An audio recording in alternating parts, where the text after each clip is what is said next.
Dr. Sherry Shoemaker, and we are Where the Spirit Takes Me. I wanted to talk to you about having a word of the year. I have never had a word of the year that I chose. Maybe at school we had a theme or things like that, or at work, you know, they go, oh yeah, this is the year of having a certain spirit. But I personally had not had a word of the year. I might have had a word of the week, a word of the month, and I still hear people talking about those kinds of themes also. But a word of the year, I mean, that's a long time, a whole year. And so I really had to think about it. And what I came up with was free. That this year was my year for free. Now, each and every one of you is going to have your own year, your own theme, the thing that is most important to you. I can only talk about my thought process and the inner work that I did and what that word means to me, what my word means to me. And hopefully with that kind of an example, you can look at what do you want your word to be? What do you want it to mean? How does it resonate with you? This is a thing that can only get better. We can only get better by doing things like this.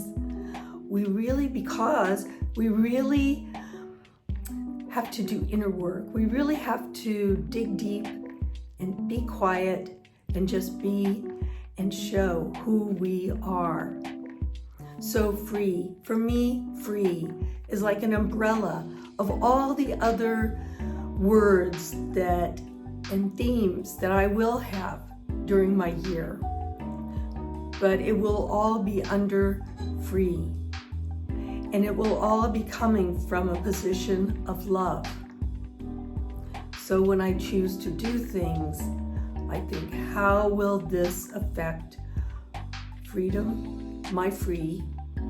There's many types of freedoms. There's many types of free.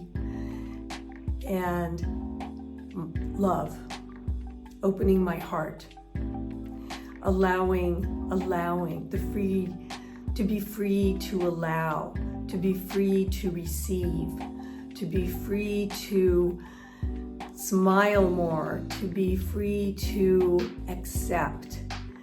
There are so many ways that we look at words that are so narrow.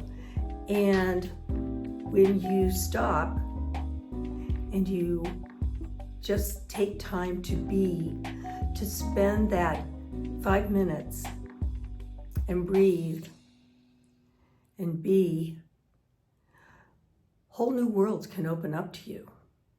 You just have to allow it. This year, free is my word. Free to be authentic. Free to let you be authentic. So it's one of those free to be you and me. And there's something so basic about all of that. But if you're not working, if you're not being in a state of awareness, you lose it, you forget. And that's a whole nother subject, remembering and forgetting. And we'll talk about that at another time. Right now, we're just talking about finding our theme for the year. 2024 is an 8 year. In numerology, that means it's a balanced year. It's balanced in business and it's balanced in spirituality. And when you turn an 8 on its side, it is infinity. So it can encompass much more than our little brains can hold at one moment. This is an auspicious year. This is an exciting year. This is a going to the forefront year. This is a fabulous year. And for me, the word free encompasses all of those feelings, all of those emotions, all of that action that is coming to me, all of the activation of love and activation of caring and activation of prosperity, all of that comes under the word free for me. So if you like that word, feel free to use it. There's another free. And if you don't, that's fine, because we're all individuals. And getting back to authenticity and being free to be who you are. So take the time, take 5 minutes a day. Start with 5 minutes a day of just sitting quietly. And as Brene Brown says, it takes courage to sit quietly, to just be in a world that only seems to want action and results and production and all of those things that maybe you just aren't resonating with at this time. Just remember, you are worthy, you are valuable, you are complete. So always stay inspired, always stay curious, and